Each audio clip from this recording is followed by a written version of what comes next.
Почитувани представници на медиумите, почитувани присутни, почитуван директор на јавното претпријатие за државни патишта, почитувани присутни.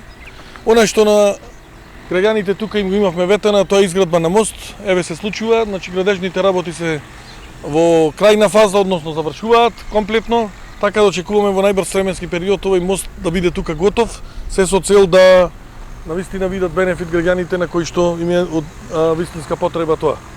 Сакам да потенцирам исто така дека овој мост е некаде околу 135 метри, значи чини некаде околу милион евра, дополнителни податоци за тоа ќе даде директорот на јавното претпријатие за државни патишта.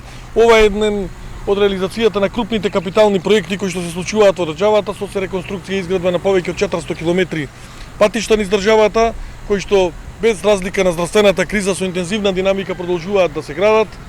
Истото се случува и во делот на изградба на водоводи и канализации, социјални станови, гасификацијата има одлична динамика, така да се она што се случува во моментот е за нас исклучително важно и воопшто не се намалува реализацијата на капиталните проекти покрај големата здравствена криза која што има не само во нашата држава, туку секаде во светот.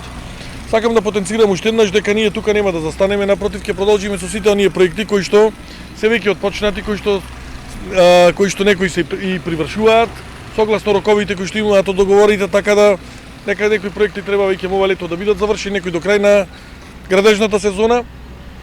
Бидејќи сме сега во ек на градежна сезона, сакам да кажам дека реализацијата на капиталните инвестиции во министерството оди со сериозна динамика. Очекуваме во наредниот период да се појават трајни времени ситуации кои што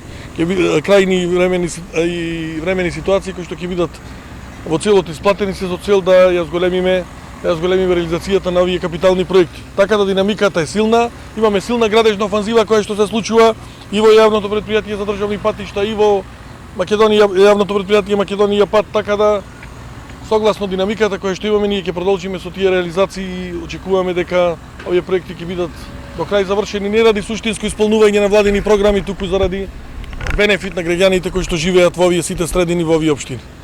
На кој ниво се сега капиталните инвестиции?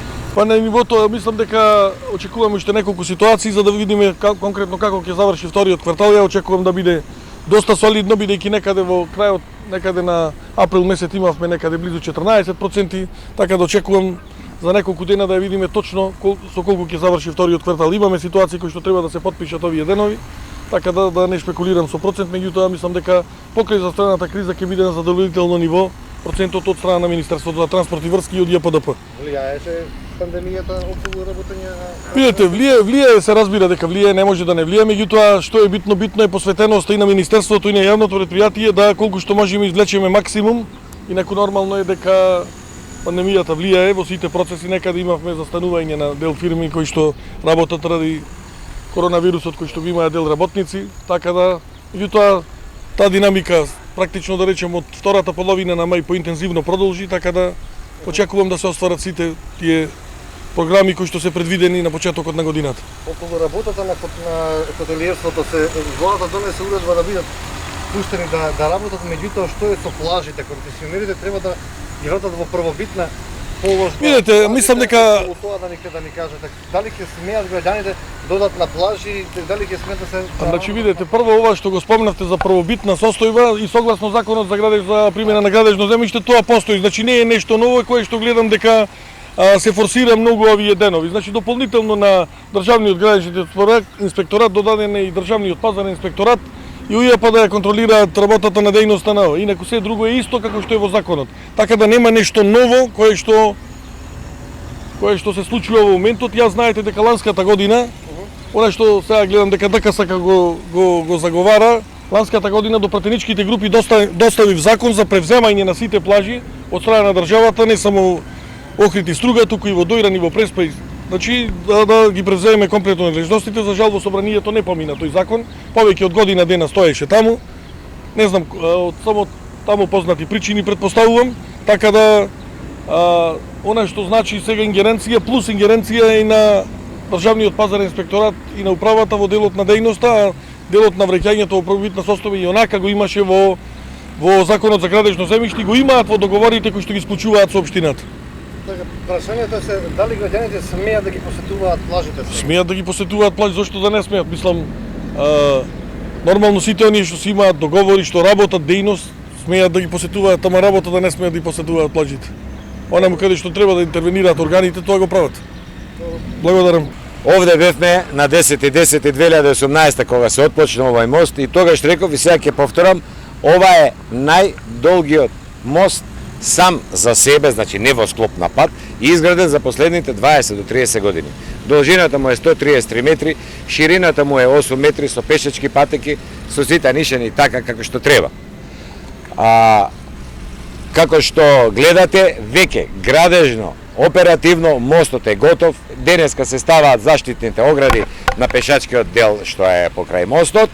Екипите на Евана гледам ги оценуваат последните бандери и се средуваат пристапните патишта во должина од некои 100 метри од едната и од другата страна на патот, и во моментот кога ќе достигнат, а веќе у завршна фаза се делот на тампонирање за асфалтирање, кога ќе почне да се асфалтира тој дел, наеднаш ќе се асфалтира и мостот, што значи крај некаде јули месец мостот ќе се биде тотално во употреба и ќе биде еден стабилен, сигурен и убав мост за кое што изразувам благодарност на градежната фирма Жикол, на надзорот Евроконсалтинг за добро сработената работа. После тоа е обврска на изведувачот, од кој ќе заврши, ќе биде пуштен во употреба мостот и така натаму, следува рушење на стариот мост и средување на речното корито. Сега, ако прашате зошто не го ставиме стариот мост како пешачки премин или пешачка патека, не може, затоа што сериозно, пресериозно е оштетен и не сакаме да доведеме да загрозиме нечии животи.